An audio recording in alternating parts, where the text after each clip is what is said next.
Hello everyone, this is Dominika Miernik, your host, and welcome to our new episodes of the Expat Career and Lifestyle podcast. And today I am coming to you with another fantastic guest, Barbora. She's an expat coach focusing on working with expat women based mainly in Italy. She's originally from Slovakia, so she's a neighbor of mine because I am from Poland. She has lived in many countries like Switzerland, UK, and Italy for about a decade. And now she's helping expat women to adapt to life in Italy and have the best of it. So welcome, Barbora. I am really excited to have you here. We are going to speak about well-being, emotional well-being of expats.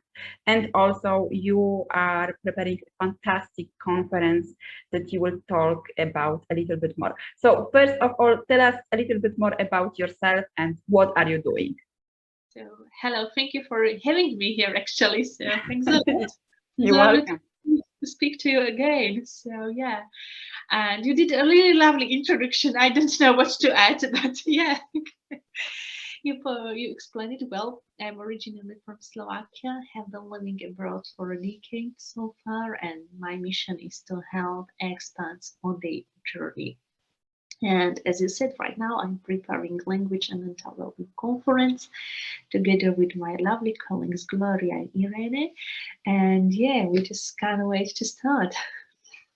Fantastic. So if you can tell us more a little bit how your experience as an expat started. So why did you decide to move abroad? Like what was the motivation behind? So I firstly moved abroad because my original plan didn't turn out well, or at least as I thought, because I really wanted to study scenography in the academia, but I wasn't admitted and I didn't have any plan B, so I didn't know what to do, right? So I thought, okay, so let's take kind of like a gap year and go to Switzerland and to England and let's see, right, what will happen.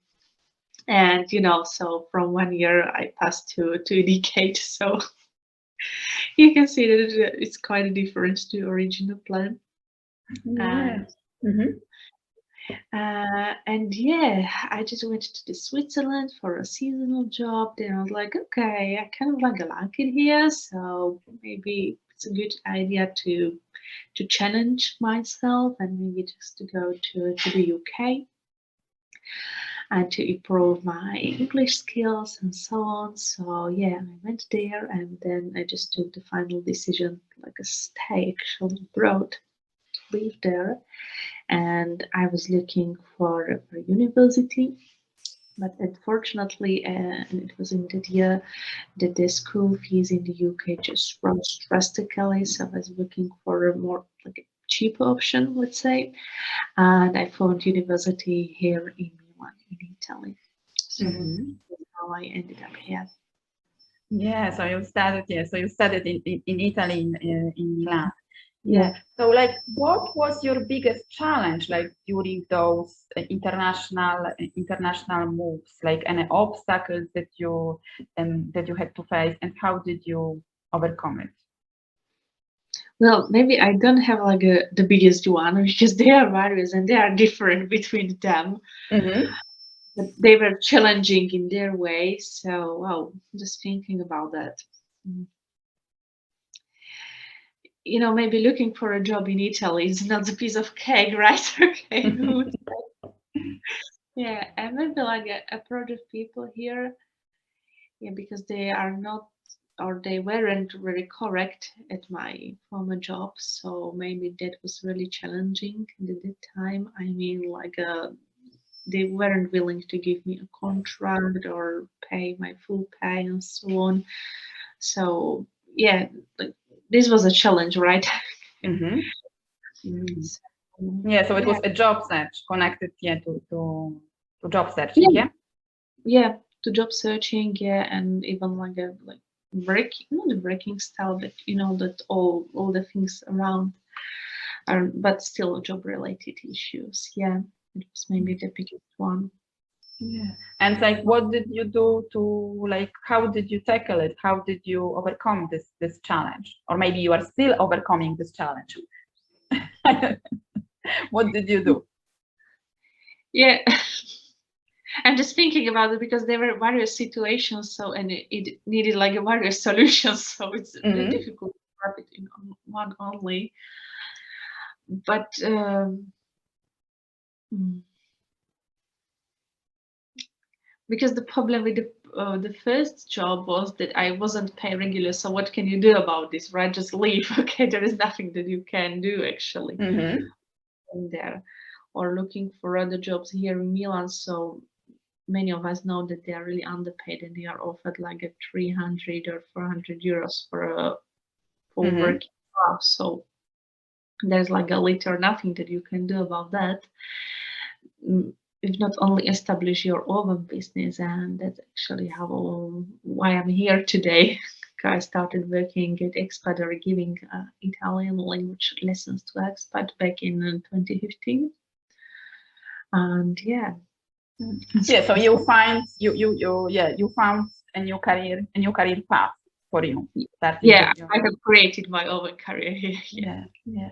And so because sometimes like those challenges, they can have like an impact on our well-being also, because you can feel like stressed and frustrated. So did this job searching like impacted you on the well-being level, and like what did you do about that? I was mostly surprised about this fact, right? Because I didn't expect something like this to happen, actually, right? At least, like, who would say that you are paid nothing or 400 euros in Italy? So, first of all, it was kind of like a shocking experience. And then on the other hand, there was this need to do something, right? Because we all need to live. So yeah, it was about introspective work and about like a thinking like what do I have to offer to other people, and just just going deeper inside and thinking about this. And of course it was an easy situation, right? Because then you doubt about everything, about your decision coming here, and if you are in the right place and so on. So yeah, it was sort of introspective work, as I said. Yeah, that's good also, having like this introspection, and knowing yourself better. So now like you are working with expat women who are living or moving to Italy. So like based on your experience, your own experience, and also like your work experience, what do you see are the biggest like challenges, emotional challenges, or well-being challenges that expats women, or even not only women but also men are facing? Well, I would like to divide this question because then we have the challenges and well-being challenges. So regarding the challenging, is really depends like what's your starting point, right? Like if you are coming here and you're willing to start from scratch, in maybe like study at university and then find a job and you're here alone, or you are coming with your partner, or you work for international companies. So all this like job hunting and facing like a job market reality here in Italy is just you're not really interested in because you are covered in this. So it really depends, right? And then on a well-being level, once again it depends, because for example, if you accompany your partner, it's completely different if you're coming here alone, right? We can imagine there are two different situations. But however, there is like one common point, and that's loneliness. Because it doesn't matter if you are here alone looking for a job, or if you are here with new partner, somehow you are here still alone. Because it's a new country, you are here with no friends, and even if you have your partner, but they have their job, their life, right? And just you don't have your life, your new life here in Italy figured out. So I say this is like the common problem for it. Yeah. So, and how to like, what do you advise to your to people who feel lonely? Because this was also because I also studied in Italy, and it was many years ago. It was a completely different situation without social media groups, networking groups. So, and I remember that at the beginning I was like feeling a little bit lonely without friends and no one to go and speak to. But now I think it's a little bit it's easier because you have those possibilities to go and meet other people. But it can be still challenging. So like, what is your approach to deal with loneliness? Like, first of all, I would suggest to embrace the moment because it's actually a huge opportunity to look inside of you and to truly think what you truly like, right? Because when back home we are given people like our family, our long-term friends. Maybe we have known them since our childhood, but like nowadays they don't really fit our world anymore than our needs. And also the job. So first of all, like before taking any action and rushing to making a new friends and whatever, I really would suggest to do this introspective work and think really like who I am, right? Mm-hmm. What do I like to do? Like what I want my life look like, right? Again, this is really important question because you may figure out that as a something completely different to the things that you used to do or used to like back home, right? Okay. And you will see this is like a big bang in your head. It's like, oh, okay, I can do this.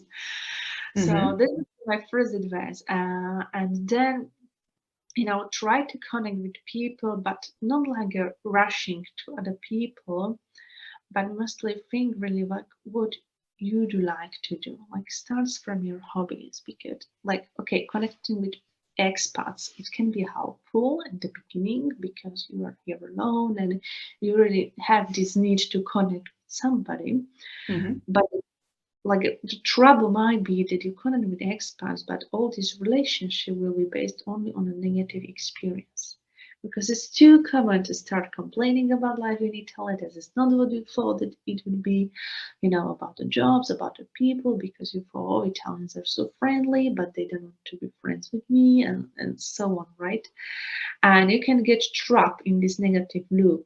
Mm-hmm. Okay?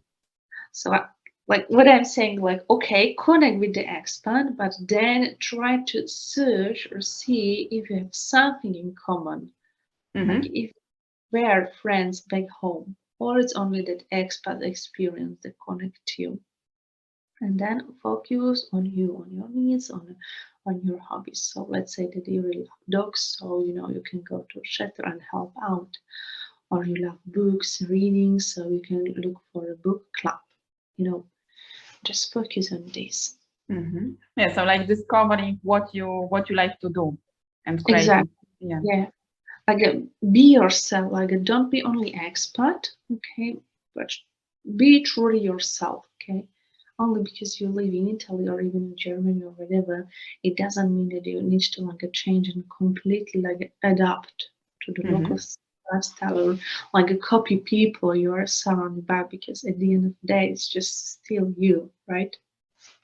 Yeah, yeah, that's a good that's a good point. And I also like the idea like not rushing, not like rushing to make friends and those new connections, but exploring a little bit about yourself and what are your interests and what you like to do. So taking this time, this is a very good suggestion. So like another like so you said also, yeah, it depends how your experience, your expat experience is starting, if you are moving with partner or alone, or it's only like a short-term adventure. But what I can see also that sometimes we tend to like postpone those activities when it comes to our well-being. Um, and we can like find those excuses. I don't have the time, I will do it when I finish, for example, my exams, or when I find a new job, I will take care of myself. So like, how to take care of your well-being even if you don't have the time? or you say to yourself that you don't have the time. Yeah, okay. I like the definition because still like 24 hours we are all Yeah, given, right? Okay. yeah, exactly.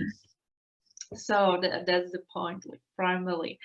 And I would say like what this taking care after our meltdown being like truly means to you, right? Like what is it? It doesn't have to be something like bombastic, right? Okay, so now I'm going to like meditate for 1 hour in a row. Like it's not possible, right?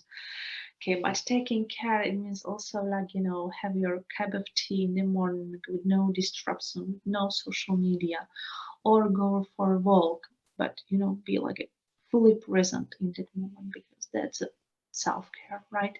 That's a taking care after our well-being.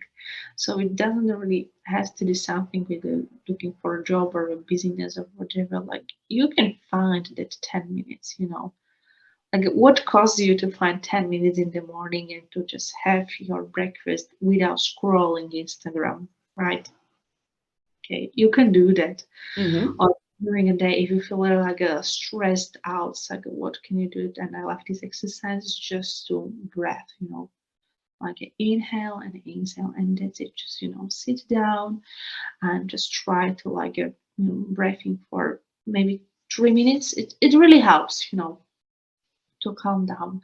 Or in the evening, just instead of going to have a glass of wine, just maybe try to go for a walk. Okay, like for a brisk and short walk of maybe 15 minutes, and try to like calm down. Mm-hmm.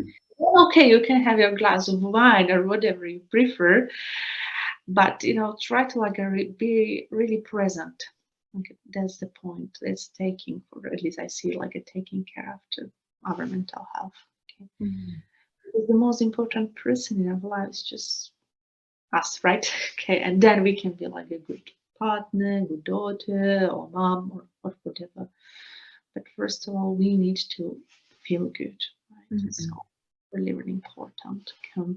And as I said, it takes like in total 20 minutes in a day, like it, Mm-hmm. okay. So I'm sure that everybody can find it 20 minutes in a day.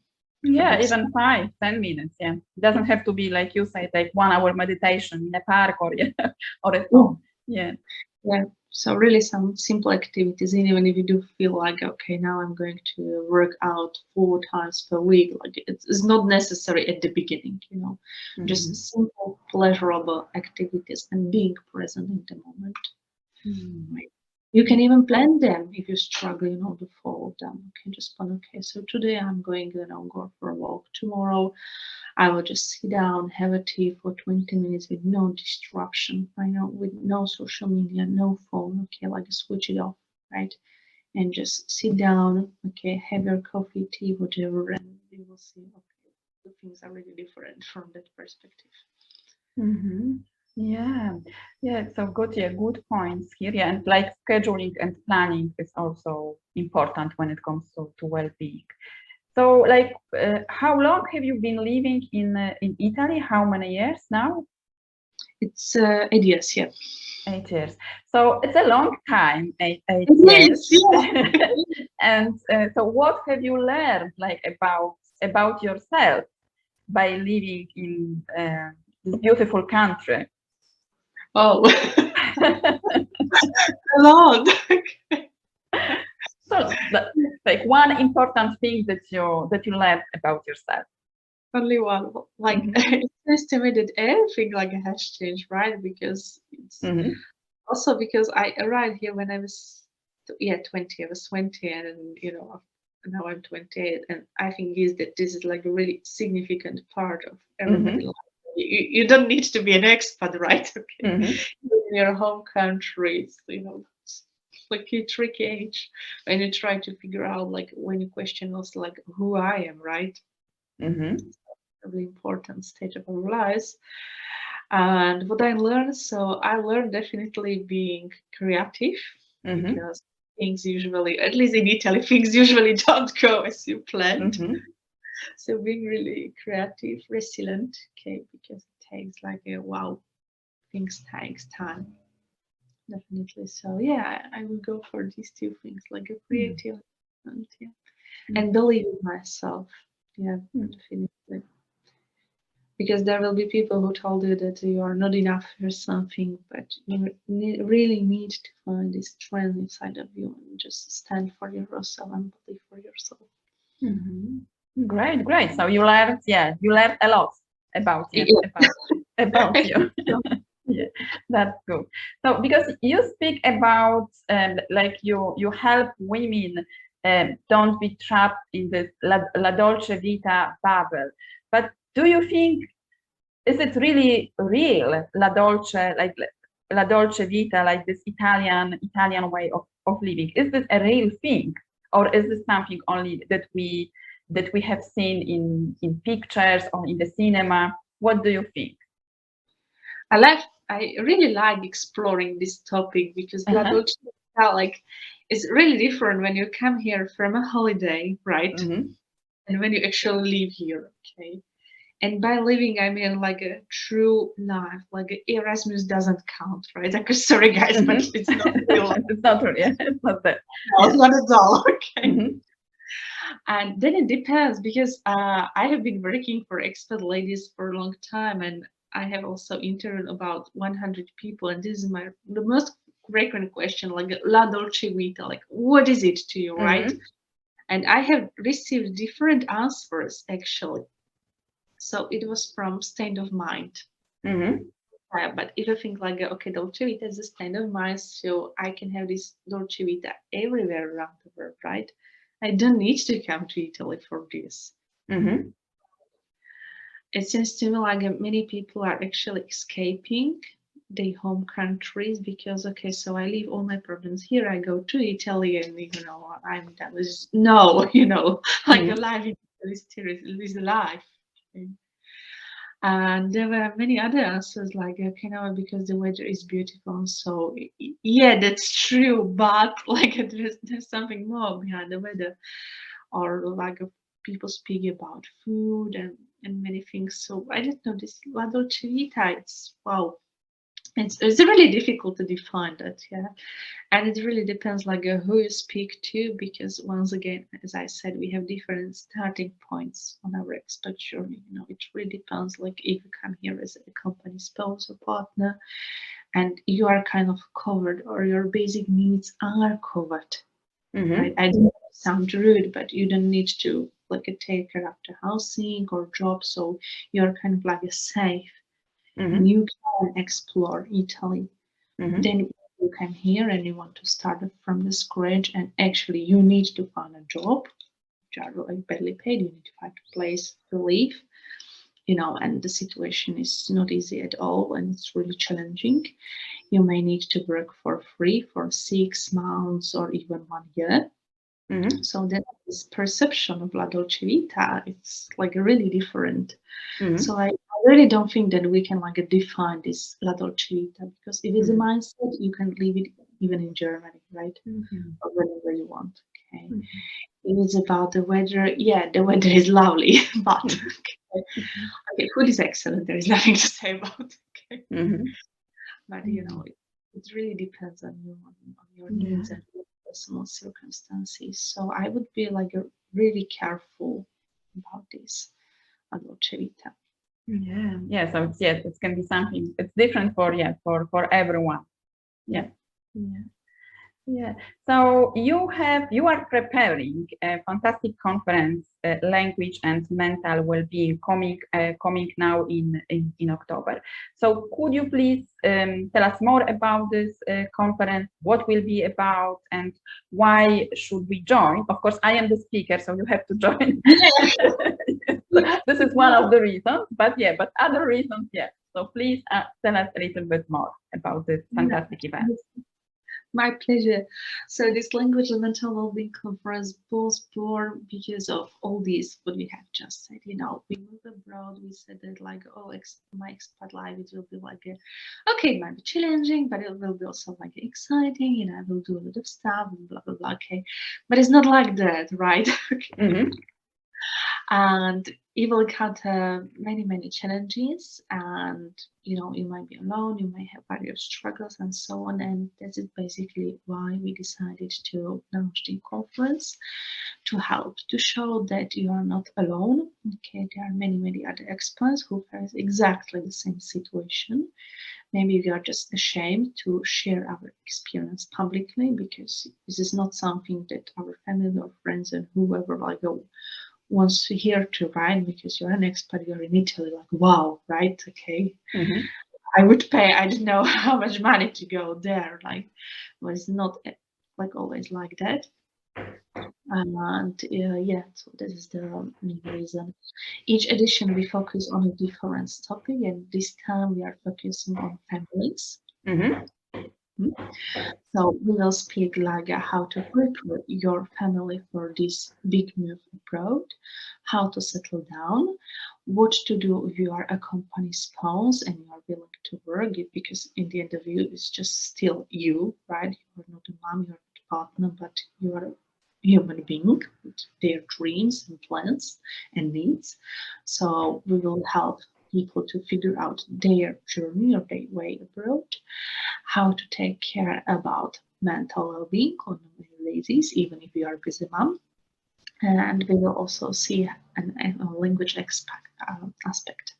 Okay, so for example, you're not a native speaker. Let's say that you live in Spain. You are not a Spanish native speaker, but you would like to teach your kids Spanish, which is come on your hair, right? Okay, Mm-hmm. you have this beautiful advantage. So we have also one speaker who will cover this topic and much more. So if you're an expat looking for with a family living around the world, it doesn't have to be only Italy. In our country, we will share tips on this. Yeah, so there are many fantastic opportunities to learn and to explore exactly what are your challenges and how you can take care of yourself if you're an expat or a single expat or family you are moving with family. So there are many fantastic topics. So I will put the link with the show notes so people can come and join this conference. So what are the dates? It's from 13 of October until 15. So it's 3 days and it's online. Exactly, yeah, it's online. If you are busy on Thursday, it's no problem because you will have an access to all the talks, videos for 2 months. So I'm sure that you can catch with that. There's also the raffle because our amazing speakers has donated some prizes like courses, books, coaching sessions, and much more. So you can even win one of these prizes. Fantastic. So come and subscribe to this fantastic conference. So thank you very much for being with us today, Barbora, and sharing your experience. So I don't know, do you have like any projects for the future or how people can connect with you? Absolutely. So you can connect via my Instagram, which is Turn Italian, or my website. Maybe we can leave my contacts below. Podcast. And yeah, there are many projects like a part of this conference which is happening really soon. I'm also working on the workshops which will be running here in this autumn. I run also aperitivo, so if you learn Italian and you would like to practice, you're more than welcome to come in. There are expat meetups and also the coaching sessions if you feel lost on your expat journey and you need little help or guide on this. So yeah, there's plenty of going. So yeah, plenty to do. Yeah, exactly. That's good. So thank you very much once again for being with us today. Thank you very much to our listeners or for those who are watching the video. So please tell us what are your learning points from this interview, or what are your challenges when it comes to well-being and emotional well-being, and as an expat who is living and or moving abroad. Share in the comments, and I will be back with another episode soon. So thank you very much. Thank you, Barbara. Thank you for having me. Bye-bye. See you soon. Ciao. Ciao.